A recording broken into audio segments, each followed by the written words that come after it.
Olá, pessoal! Hoje nós estudaremos os gêneros textuais jornalísticos, artigos de opinião e editorial. Vamos à aula para podermos compreender a diferença entre esses dois tipos de textos. Artigos de opinião e editorial são tipos de textos diferentes, mas eles apresentam algumas semelhanças entre si. Por exemplo, ambos são textos dissertativos argumentativos.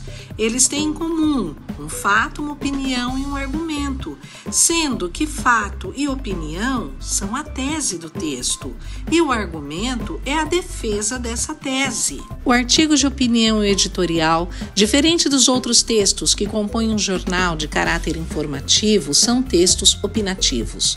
Embora sejam textos de caráter subjetivo, eles podem apresentar certa objetividade. Estes textos, por tratarem de temas da atualidade, podem trazer temas polêmicos e até mesmo provocativos, o que exigirá do autor a competência para a seleção dos melhores argumentos, sem desrespeitar o interlocutor ou subestimar posições alheias.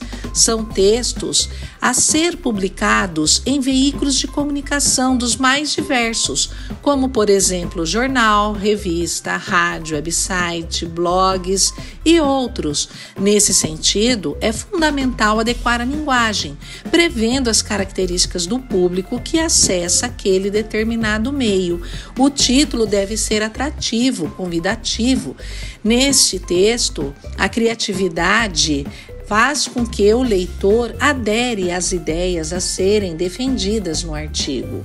Quanto à estrutura, são textos divididos em 3 partes. A introdução, que é a contextualização ou apresentação da questão que está sendo discutida. O desenvolvimento, que é a explicação do posicionamento adotado com a utilização de argumentos e contra-argumentos, apresentando dados, informações, discursos de autoridade. E a conclusão, que é a ênfase, a retomada da tese. Embora sejam textos argumentativos e dissertativos, eles têm suas diferenças. No artigo de opinião, a opinião é do jornalista, da pessoa física. O texto é assinado por ele. Tem menos argumento e mais profundidade no assunto. Oposto ao editorial, que é a opinião do veículo da mídia, da empresa que o articulista representa, da pessoa jurídica. Portanto, o texto não é assinado. Ele tem mais argumentos e menos profundidade, pois se trata da opinião da empresa e não do articulista. Agora que nós já vimos as diferenças entre artigos de opinião e editorial, vamos à teoria e aos exercícios no EDX. Bons estudos!